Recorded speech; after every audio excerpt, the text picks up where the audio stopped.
right, thanks. Hey, how are you? Oh, pretty good. What do we got here? Well, we've got an early drawing of the New York Hotel and Casino, because if you'll notice here on the Brooklyn Bridge, they actually have water underneath it. Yeah. Which they don't now. But there's no roller coaster and no Statue of Liberty. I'm looking to sell my architecture drawing of the New York. The buildings on it are a little bit different than what they ended up being when it was actually built. So I figure it must be a pretty early drawing by the architect. I got this architecture drawing at a local auction, and it's just been sitting in my house for the last 4 or 5 years. I'm asking $500 for this architecture drawing. This is pretty cool. I think that what this probably was is probably part of a storyboard, you know, going to investors, trying to start the whole thing up and like, hey, we're going to do this. The second half of the 80s, all of the 90s, the Las Vegas Strip just exploded with new hotels.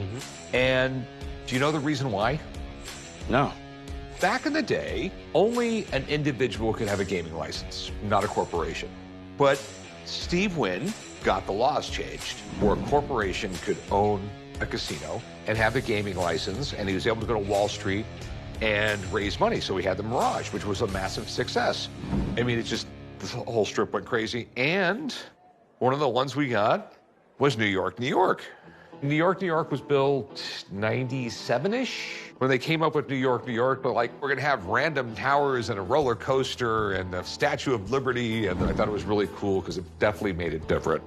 So where did you get this? I got it from a local auction. I buy and sell a lot of things. Okay, you had it for a long time? Probably about 5 years. This could be the New York. New York looks a lot different than this, the hotel. It's in bad shape. It's got water damage here, it's ripped there, we got damage there. Now, how much you want for this thing? I'd like to get $500. I mean, it's cool, but no one's gonna buy it.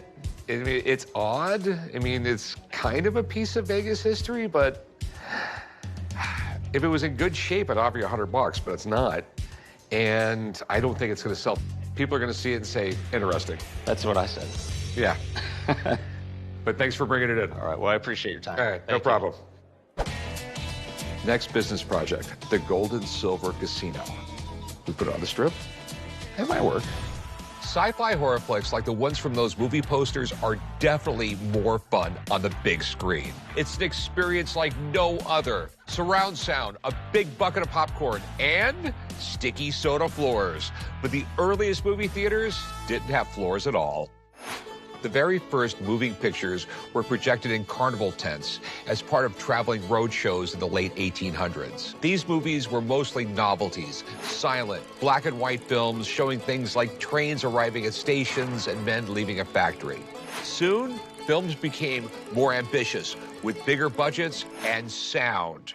Movie watching took a turn in the 1930s when a guy named Richard Hollingshead got an idea. What if people could watch movies from the comfort of their cars? And that's when the drive-in theater was born. By the 1950s, they were all the rage. By the 1960s, multiplexes were born, allowing cinemas to show different movies at the same time. Today, cinemas are struggling to compete with streaming services and home theaters, but I prefer old school. After all, nothing beats movie theater popcorn.